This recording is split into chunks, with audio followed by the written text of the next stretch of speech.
he for fun made like a music video on AI where like Cool. you just sit and type in what you want with your favorite song.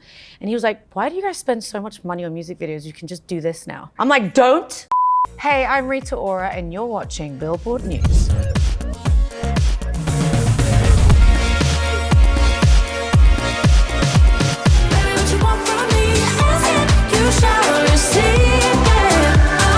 We gotta talk about ask and you shall receive. Yes, the best mantra in my opinion. It really is. I love that mantra. Tell me a bit about how you kind of came up with that and where you wanted to go with it.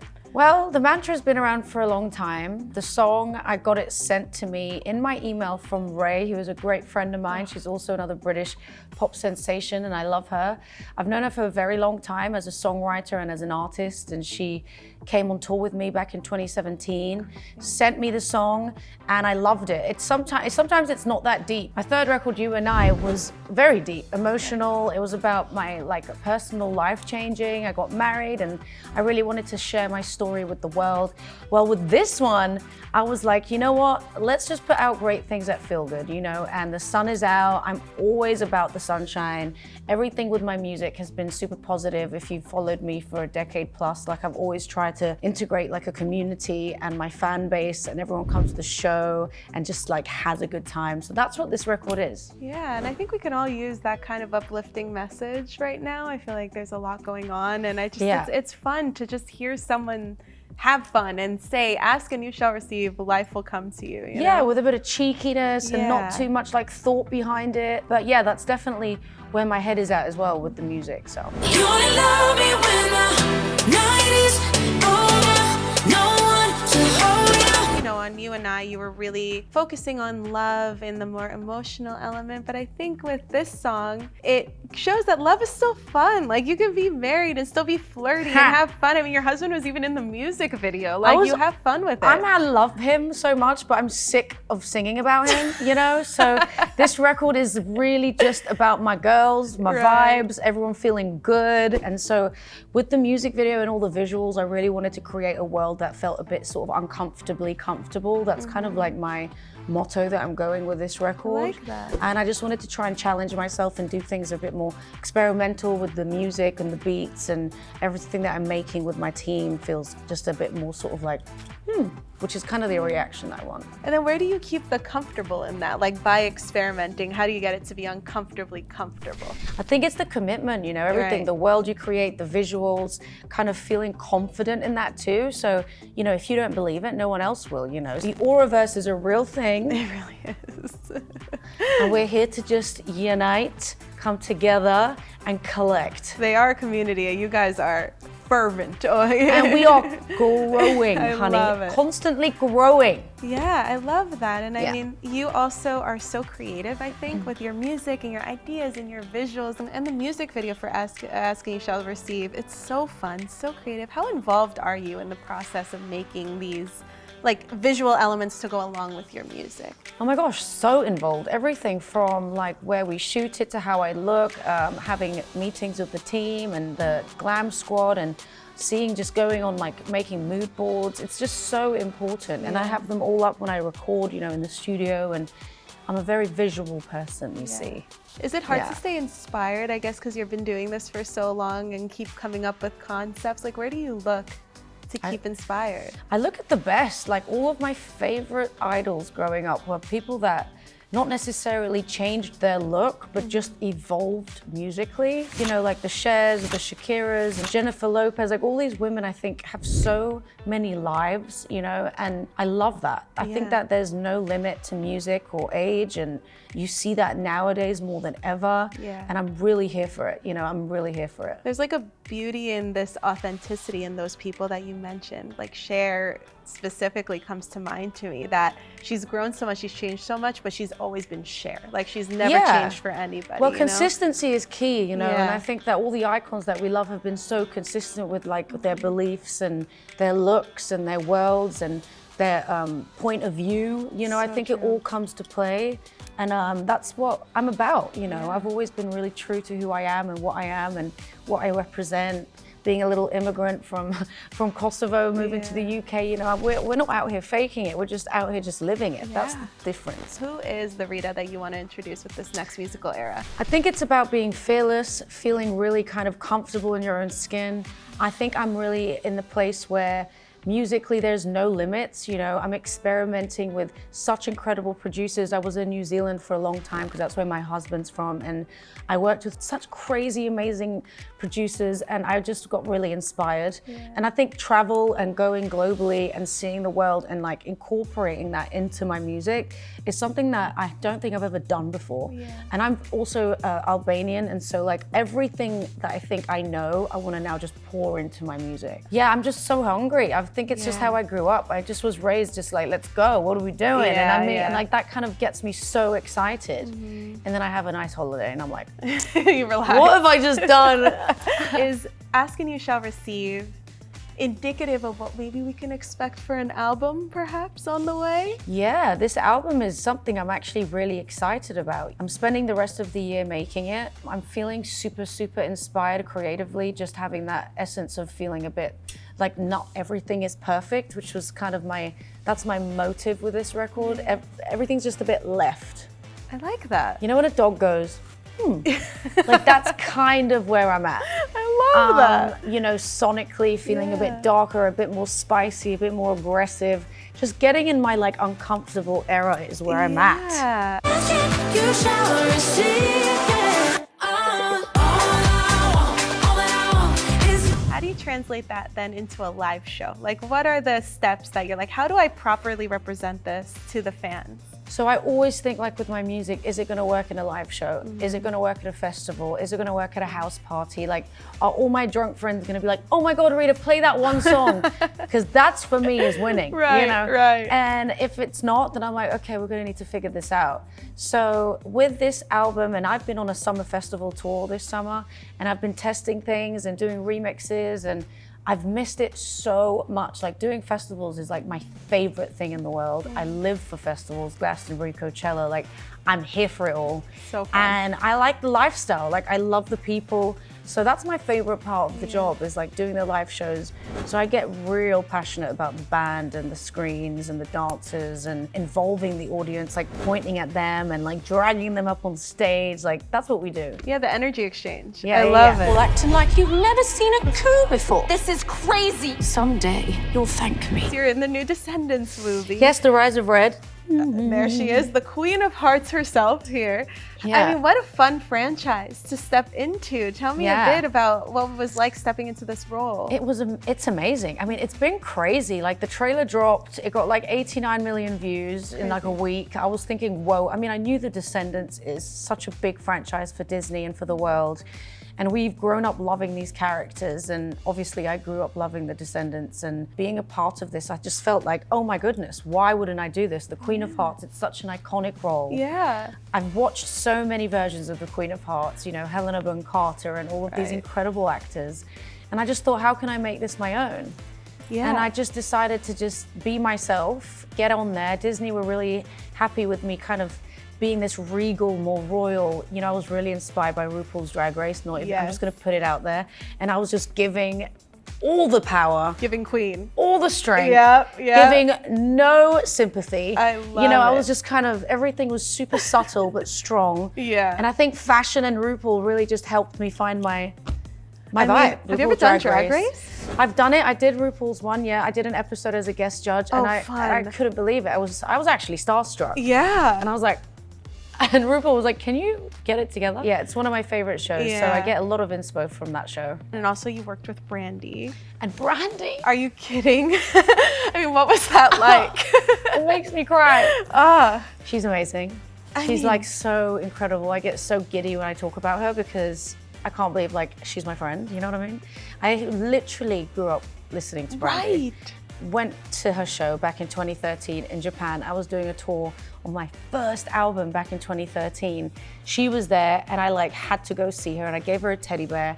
She remembered it, and now I'm like in a movie with her. So I was thinking, this is, wow, I mean, I guess ask and you shall receive. Literally. You know what I'm saying? I will never kneel to a tyrant. Off with her head! And I had the best time, and she was so patient with me, and generous with her time and gave me a lot of advice, because she also juggles a music career and an acting career. So I'm always inspired by people that have sort of 100 faces in the game, in the industry. What is it like doing music for a movie? Like singing, you know, something that's maybe not necessarily the most personal to you, but do you get into the character and feel their energy and take it from there? Or what's that like? No, it was just amazing for me because I really immersed myself in someone else, you know, like the Queen of Hearts. It's so not me as a person, and with music you kind of are yourself, you know, but with film you're just like not. So I had a lot of fun at just disassociating myself from being Rita and being the Queen of Hearts. And when that song came in, it was actually perfect because it was so the Queen of Hearts, and she's super evil and like a villain, and I like playing a villain, you know. They say villains are more fun to play every time. You know, a villain always has layers because they're all about kind of like what's happened to them that's turned them into this person. And you see that in the film of why I am the way I am. But I had so much fun just being super spicy and getting in my villain energy, and it made me think, wow, maybe I need to sort of like do this in my life. You know? like that. I can't. I like having a chat. That's true. One person's like, hi, how are you? And I'm like, hey. But yes, Queen of Hearts is not that person at all. Maybe it's more an on-stage moment, a little wicked Queen of Hearts on stage moment. Exactly. I've had, it's been amazing. I hope I get to do more because I love film, so yeah. And I mean, one thing about Brandy, she said that she would do a collaboration with you. I know. I pulled her up on it at the premiere, actually. And she was like, yeah. And I was like, oh my God. What do you think that would look like? Well, again, I'd take a lot of advice from her. You know, I think we'd be in the studio now and I'd say, okay, how do we do this? You know, she's the best with harmonies and ad-libs and everything. Like, there's no one better. So it'd be just a fun voice mashup of just like two husky girls, just like getting in their smoky life. Ooh, I love that. I mean, that could be a villainous track. That could be everything. We were trying to do something for the movie, but it just didn't make sense storyline-wise. Right, with the characters. Yeah. Been waiting for a lifetime for you. Been breaking for a lifetime. I love that you have all these like friends in the music industry because you've been around for so long. Yeah, I think I'm really lucky, you know. Is that like a pinch me moment that you can just turn to these iconic, you know, artists and actors and people like that and reach out to them for help and guidance as you move along in your career? It's incredible. Yeah, you know, I think over the years I'm really lucky. I made some great friends, like real ones too, you know. I think it's so hard to find them in this industry, and we also get pitted so much against each other that I'm all for just giving people their time to shine. And also timing is everything too, because creative people need time to express themselves and figure out what they want to do next, and asking for help as well. There's nothing wrong with that. And for advice, I've always been really kind of vocal, and I communicate a lot. I'm like, yo, I'm gonna need some help with this. What do you think I should do? And that's what it's about. Anyway, but I'm really lucky. I've got some great friends, Throughout the course of your career, obviously, you have seen so many different layers of the music industry and so many eras of the music industry, especially as a female in like the pop space. Like, in what ways have you seen like a growth, or maybe anything, like changes, the biggest changes, I guess, in the music world? Oh, well, something I'm really excited about is when I was putting music out in 2012, you know, you follow the whole routine of a record deal and everything like that. And nowadays, it's like you don't really even need to do that anymore.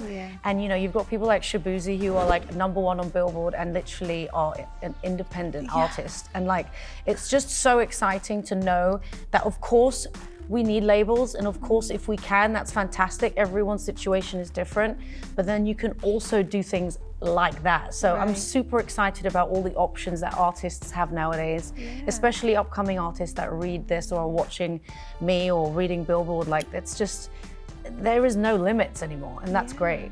My deal is really great. I own all my masters.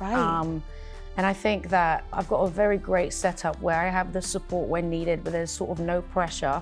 And when I'm ready, I'm ready. And you know, owning your music was just really important for me. So yeah, there's so many different ways of doing it now, which is great. I mean, and what an accomplishment for you to be able to now own your masters. I mean, what was that journey like, being able to, you know, own your art and, you know, what you've worked so hard on. It was great. It was Yeah. definitely a decision I decided to make as a businesswoman, and seeing, and like you said, I've seen so many errors and triumphs in the business that I kind of know now, like, who my people are, or like where I want to go and where I feel like I can make the best music. But again, that comes with experience, you know, like when you start out, you don't know what you're doing. You just want help. You just want to be ready to fly, you know, and that's kind of, you have to sometimes learn the hard way, you know. Yeah. But you know us women, we just don't give up, Nope, honey. ever. We got lives for days. I mean, I love it. And you are so in control of your career and your path and how you know, present yourself to the world. What advice do you have for younger artists who might be inspired by how confident you are in your journey? Oh, thanks. Well, I'm confident, but I also have insecure days. You know, I think it's not about kind of pretending like everything's all right. I wake up sometimes thinking, oh my goodness, I can't do this today. Like I have so much on and I'm feeling super overwhelmed. Yeah. And then that's when you count on your team and your family to kind of be like, okay, let's figure this out. And then some days I'm like ready to go. But I think my advice would be to just really not look at other people. You know, I think that is just so poisonous for your creativity when you're sort of looking at what you don't have. And again, we are all victims of it. It's natural, it's human nature. It's just more about catching yourself and trying to just stay focused. And like, for me, you know, working out has really helped me, like just changing my mindset and prioritizing yourself. So you're in the best place to deliver the best music for your people. It's also like on social media, like you're seeing so many people. Exactly. It's just about, it's life, and that's fine because you can get inspired and motivated. That's like one thing, but just as long as you're keeping on your path is, you know, all the advice I can give. What do you think about AI in music now? Is it a good thing? Is I'm it a living bad for it. thing? You love it. I'm living for it. I love that. I was just actually talking about this with my husband because he's actually more fascinated. It's crazy what you can do, you know, and it's crazy what you can discover. And he, for fun, made like a music video on AI where like you just sit and type in what you want with your favorite song. And he was like, why do you guys spend so much money on music videos? You can just do this now.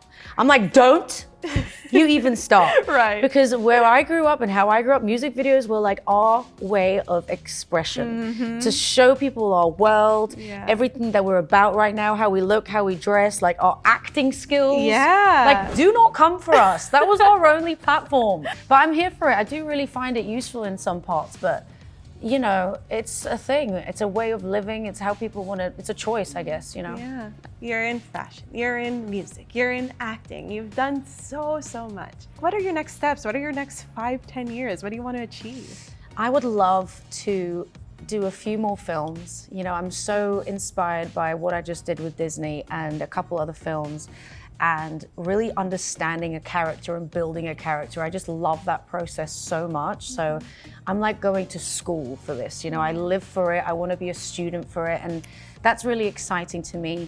Making another album and going on tour. I feel like those three things, that's not too much to ask, is it? No, definitely not. Certainly not for you. I mean, you are nonstop. It's not My even team's close looking to at me like, they're like, all right, writing down. No, they're like, let's do it. No, Yeah. I think that's a great aim for the next 5 years, and yeah, trying to enjoy life too, seeing the world, and making memories. I love that. And lastly, with a message to your fans and this new musical journey, what do you hope they gather from this moment?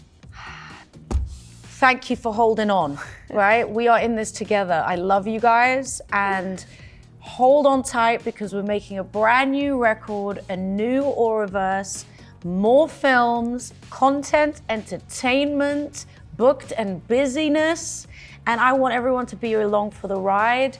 But I really appreciate the patience, and don't worry because you're all going to be entertained, and I'm here for you, and thank you, and I love you. I love that. Well, thank you so much, Rita. I mean, I'm so excited to see where this Auraverse expands from here. It is endlessly expansive. Thank you. So I'm so excited, and congratulations on everything. I mean, you're just doing so great. No one deserves it more. Oh, thanks, Billboard. I love you guys. Thank you. Thank you.